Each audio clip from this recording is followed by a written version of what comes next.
Solve examples for practice.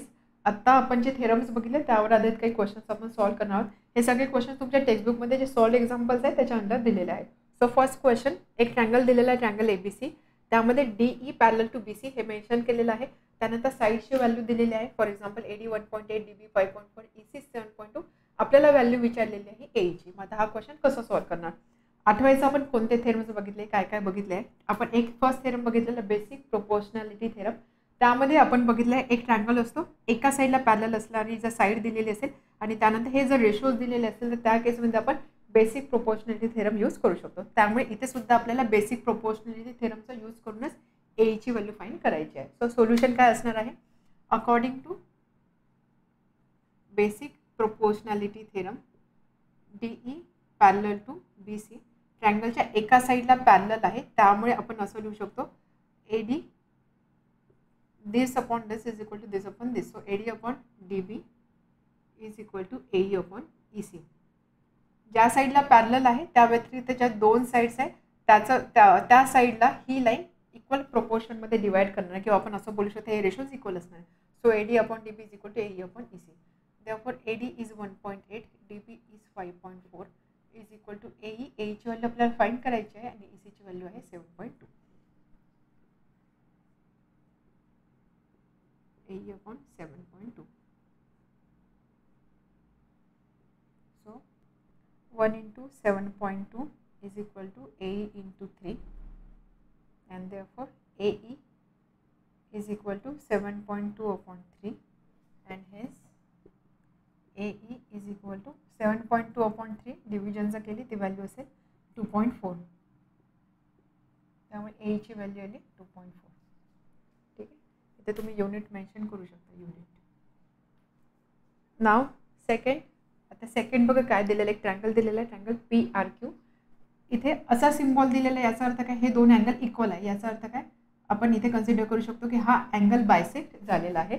त्यानंतर या दोन साईड दिलेल्या आहे, आपल्याला SQची व्हॅल्यू किंवा QSची व्हॅल्यू विचारलेली आहे. मग आता या केसमध्ये आपण काय करू शकतो? आपण कोणते थेरम बघितले त्यामध्ये एक थेरम आपण बघितला angle बायसेक्टरच्या प्रॉपर्टीचा.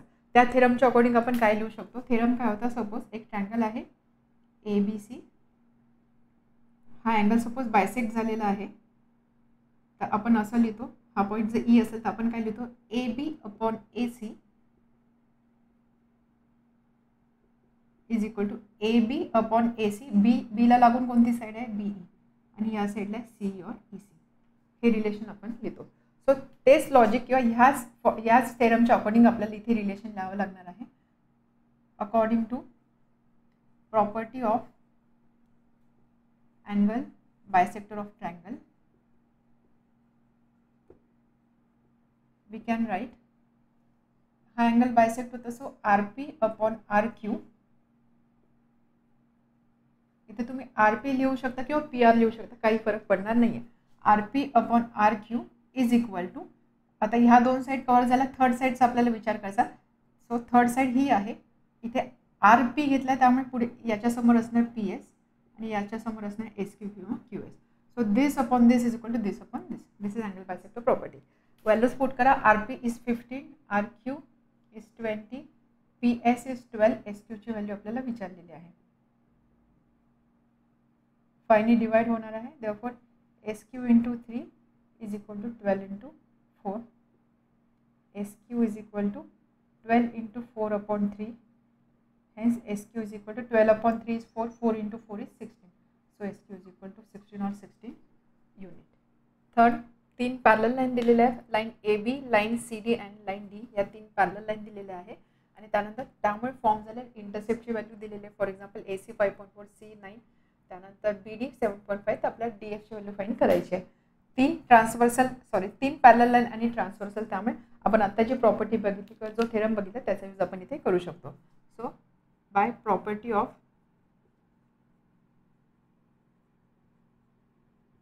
3 parallel line and intercepts made by transversal,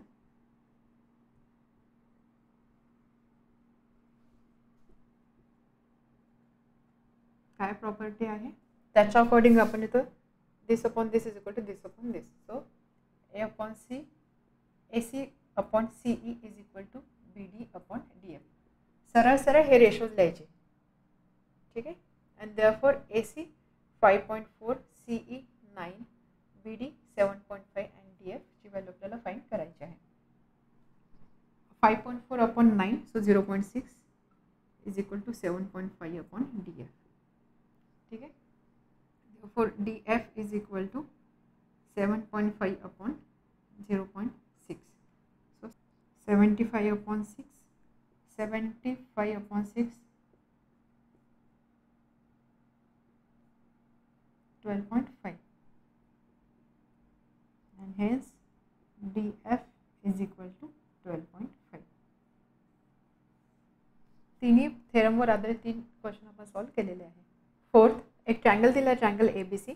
condition दिलेला आहे, side ED is parallel to side BC, आणि त्यानंतर इथे एक अँगल बायसेक्टर दाखवलेला आहे. या कंडिशनचा यूज करून आपल्याला प्रूव्ह करायचं AB upon BC is equal to AE upon EB.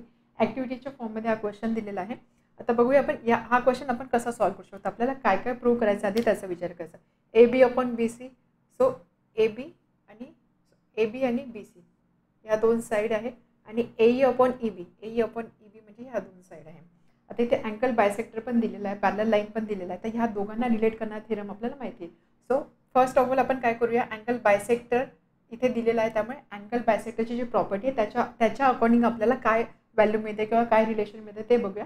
आणि त्यानंतर पॅरलल लाईन सुद्धा दिलेले आहे, त्यामुळे आपण इथे BPTचा सुद्धा यूज करूया, आणि नंतर बघूया की दोघांमध्ये काही कनेक्शन आपल्याला मिळतंय का. सो सोल्युशन,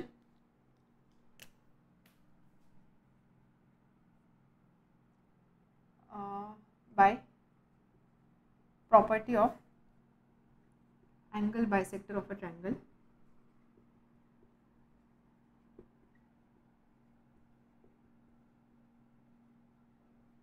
जेव्हा किंवा असा सिम्बॉल दिलेला असतो, म्हणजे किंवा असे काही अँगल्स दिलेले असतात, तर काय दोन्ही अँगल इक्वल आहे. अँगल इक्वल आहे म्हणजेच काय, इथे हा जो रे आहे, रे ह्या अँगलला बायसेक्ट करतोय. So by property of angle bisector of a triangle, प्रॉपर्टीच्या अकॉर्डिंग आपण काय लिहू शकतो, this upon this is equal to this upon this. तर यामध्ये BA upon BC is equal to AD upon DC, right. या 2 साईड, आणि त्यानंतर समोरची जी साईड आहे त्याला ज्या पॉईंटमध्ये डिवाइड होते ते AD upon BC. This is according to angle bisector property, याला बोलू आपण 1. यामध्ये जर तुम्ही बघितलं AB अपॉन BC व्हॅल्यू आपल्याला इथे मिळते. त्यानंतर सेकंड आपण पॅरलल कन्सिडर करतो. पॅरलल लाईन इथे दिलेली आहे आपल्याला, since ED parallel to BC, therefore by basic proportionality theorem, त्याच्या अकॉर्डिंग आपण काय लिहू शकतो, AE upon EB is equal to AD upon DC. AE upon EB is equal to AD upon DC. बघा किती इझी झालेलं आहे. आता 1 आणि 2 जर आपण बघितलं, यामध्ये राईट हँड साईड सारखी आहे, राईट हँड साईड सारखी आहे, म्हणजेच काय, आपण लेफ्ट हँड साईड इक्वेट करू शकतो फ्रॉम 1 अँड 2. BA त्याला AB लिहिते मी, AB upon BC is equal to AE upon EB. आपल्याला हेच प्रूव्ह करायचं होतं, AB upon BC is equal to AE upon EB.